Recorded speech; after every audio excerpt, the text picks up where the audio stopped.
Alright guys, so in this video, I'm going to be giving my opinion on some of these different conspiracy theories in relation to 9/11. Obviously, this was a massive event. There are going to be conspiracy theories about this. I have gotten people that have messaged me via X, via Gmail, things like that, talking about their theories, what they think happened, and in talking about conspiracy theories related to massive events like this, we need to humble ourselves. That's the first thing. So many times I hear people say, bro, this is what happened. I know. It's like, dude, you don't know. You just don't. Trust me, you don't. You might think you know, but you don't. If you actually believe something, come at me with facts and something to support it, and I'll take a look at it. But I'm just going to give my opinions. With the first thing being, obviously, I'm not an insider. I've never talked to anyone huge in relation to this event. I'm just going to be talking about kind of some of the theories that I've seen go around. And the first one being, and this is something I've seen a lot recently, the idea that the buildings and how they collapsed, like there's not enough debris for them to actually be the Twin Towers that collapsed. Now, I don't know what this theory is insinuating. You know, the idea that the towers didn't collapse. I'm not exactly sure. I mean, I've heard everything. I've heard the planes were holograms. They weren't real. But just like when it comes to an event like this, it's such a one in a million. The idea that you would be able to say, oh, that doesn't look right. How do you know, brother? There's been no other events like this. It's like just completely impossible to compare to anything. Where do you know where there's 110-story concrete buildings that both collapse at the same time? And then you sit there and say, oh, there's not enough debris on the ground. How do you know? What are you comparing that to? And then obviously the main conspiracy theory with both of the commercial airliners hitting the buildings, there's no way that these buildings could have collapsed. It's impossible for jet fuel to melt steel beams. Well, no, it doesn't have to melt it. It just has to weaken it enough. And I've heard people say the towers were taken down with some type of explosive device. If you watch the towers, especially the South Tower, the way it falls, it's literally impossible for it to be blown up through some type of explosive device. The way the building falls is directly from the fracture it suffered from the plane hitting it. If you look at the South Tower, because it was hit on its side, the top of the building actually falls at an angle. If the building had TNT inside of it, number one, it would very likely fall at its base. That's the whole idea behind Building 7. And I'll get to Building 7. But it's just, there's no way that based on both of these towers falling, they both fell at the entry wounds where the weakened areas were. So unless you're saying there were somehow explosives laced within those floors, it just doesn't make any sense. It's not realistic. Again, you know, jet fuel does not have to melt steel beams. It has to weaken the structure, the internal structure. If you understand, this is another thing, you have to put context into these theories.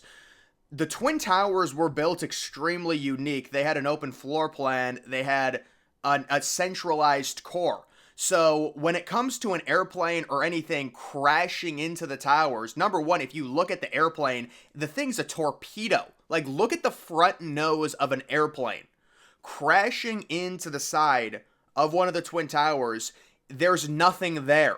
So the plane, because it's going 500 miles per hour, is going to make it so far into the building because the entire core is centralized. It's not like the Empire State Building to where the core is throughout the entire building, which obviously you would have to have more walls throughout the entire building to cover that up. That's the whole idea of the open floor plan, the open office plan. That's why they deployed it when they were building the Twin Towers. It was a peculiar design. So, listen, I could understand if, you know, maybe the Empire State Building got hit for it not to potentially collapse, but with a building like the Twin Towers, I think if I went back, like, let's say I have all this life experience and then 9/11 happens, and it's like, let's say, hypothetically, 9/11 happened tomorrow instead of in 2001. I do think my first instinct would be, there's no way those towers are going to fall. That would be, but again, I'm not an architect. But my first instinct would be, I would not expect those towers to fall. I think, you know, that's crazy that happened, but that would just be probably what I would think.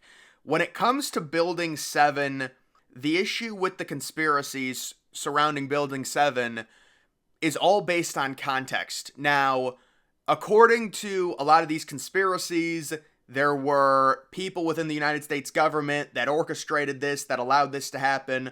All right, I'm not saying that didn't happen. I don't know. But the idea that they would risk this entire plan to do a controlled demolition on Building 7 is literally the definition of collateral damage. It does not matter. It is inconsequential. And then the only excuse I've heard in response to that is, oh, there was important documents inside of Building 7. Well, don't you think if these people were powerful enough to self-demo Building 7, they would just remove the documents out of the buildings? Like that's how you have to destroy the documents, by blowing up an entire building? Yeah, listen, Building 7 was very strange how it fell. I'm not denying that. But I just think, why would they risk? I mean, you already got your widespread destruction. Building 7 falling or not, it doesn't matter. People were evacuated, whatever. I just think the idea, if you're doing a plan like this, you've already executed it. Why risk it and do a controlled demolition on a building that's really outside of the World Trade Center complex? It is part of the World Trade Center complex, but if you look at a map, it's an inconsequential mini skyscraper in New York. It's not this big meaningful thing, and like, oh, it's crazy that it fell.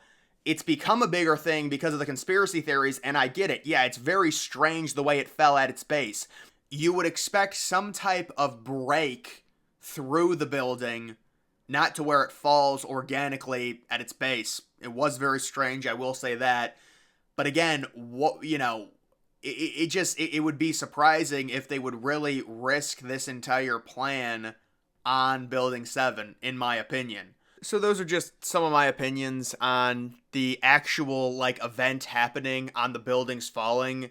Now, is it fair to say that there could be internal actors within the United States government that helped maneuver this situation to go in a way that it did? I mean, I don't know. That's not something I can really answer, especially for other people. It depends on the amount of trust you have within your own government. I guess it's a personal decision in terms of that, but those are just some different opinions. And you can kind of take away from this that my opinion on a lot of the conspiracies surrounding the way the buildings fell, I think a lot of the conspiracies are just bullshit, but when it comes to the internal factors that potentially enabled the hijackers to do it, I will say another quick thing when it comes to the cockpit and things like that. Nobody thought that hijackers would crash planes into buildings. Nobody thought there would be a suicide mission. See, the problem is, if you don't value your own life, you immediately have significant leverage over everyone else. Because if you just take 5 people, and one person doesn't care if they live or they die, obviously the other 4, they're very likely going to care if they live or they die. So the one person that doesn't care is going to have leverage over the 4 that do, because the 4 that do are going to assume the one, they also care. We all think everybody cares and values their own life, and that's why the original thought and the original assumption, at least you can understand this, is that, oh, they're hijacking it, they're taking it somewhere. Obviously, they value their own life. They're looking to get money out of this. They're looking to possibly land the plane somewhere with some type of money. That would be the incentive to hijack an airplane. But if you don't value your life, if you're going on a suicide mission, you're going to have leverage. And that's the thing that they really didn't train anyone for. And that's why it kind of caught everyone off guard. Also, you had different cockpit rules to where the door was unlocked. Now, obviously, they changed it in 2001. It's completely different now. But that's just another thing to kind of take into account when it comes to this. So there's 2 different perspectives when it comes to conspiracies in relation to 9/11. The one is the internal factors possibly playing onto this event actually even happening. And the other is just in general, the buildings falling, the way everything operated, and things like that, like Building 7 falling. But either way, guys, that's going to do it for this video. Make sure you follow me on X. Link to that's always in the description.